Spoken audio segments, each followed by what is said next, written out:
theater is one of the very few places where you are in a room with complete strangers of all shades and colors, creeds, beliefs, all, and for an hour and a half or 2 hours or however long that production may be, they share one common desire, and that is to be moved, to be changed, and even if just for a little while, theater is the only place where you find a perfect world.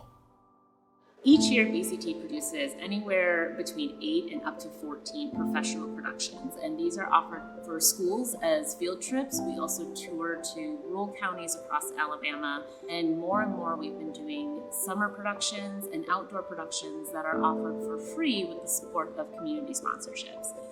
Last fall, in the middle of the COVID pandemic, we were able to do a weekend of completely free performances of our production, The Girl Who Swallowed a Cactus. We saw 1,000 people in a safe, socially distanced way that allowed families to come out and just watch the show.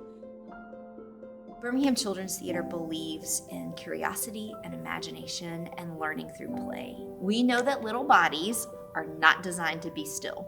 Little bodies are designed to move, designed to make noise. Our very young audiences learn the best through experience. We'll use lots of gross motor skills, lots of social emotional learning, so that our students are really involved in what's happening in the show, because they are learning and exploring with us. There's a lot of conversations about theater and how it fosters empathy, because you are seeing someone else's perspective on stage in front of you, and you're feeling the emotions with the collective audience.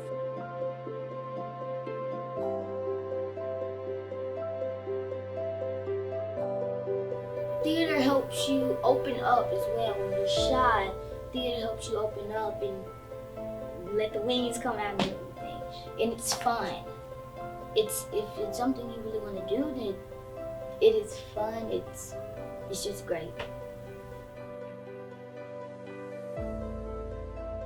In 2019, we did a production called The Watsons Go to Birmingham 1963, which we have also done in years prior to that, but this was our most recent adaptation of that. But it's all framed around the event of the 16th Street church bombing that happened in 1963. And while that event is not center stage of the show, it is the thing that gets the kids talking to their parents, the kids talking to each other, and really the family grows much closer as they have to deal with the events that have taken place in their community. And that show, I think, is a beautiful bridge between talking about history, lived history, and offering insight into that for students, and also tapping into the more emotional and empathetic tools that theater can offer us. Kids are very, very intuitive, more so than we give them credit for sometimes. They pick up on everything, every little thing. And for them to hear a story like this about friendship and standing up for what you believe is right, and helping people out, even if you don't get anything in return, like Charlotte, especially at a time, like this, it's very, very important. BCT also, in conjunction with every show we do, offers free study guides to teachers. We have after-show talkbacks or STEAM lessons, and we're developing more and more community partnerships. This fall, in our production of Rough, we are partnering with the Greater Humane Society of Birmingham, and we have invited their educational team to come and speak to the kids after the performance about how we treat animals and also how we treat each other.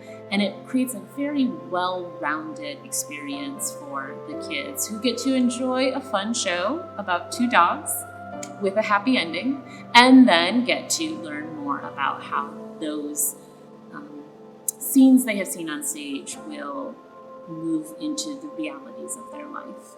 So we are working to build up our contributed funding, to lower our reliance on ticket sales, to find more sponsors, to find more partners, to find people and organizations who believe in our mission as strongly as we do, to support the work, to make sure that our artists are paid fairly and that our productions remain at the quality that they do, and just alleviate the burden on the children, on the families, on the schools all of whom are struggling through this pandemic with us.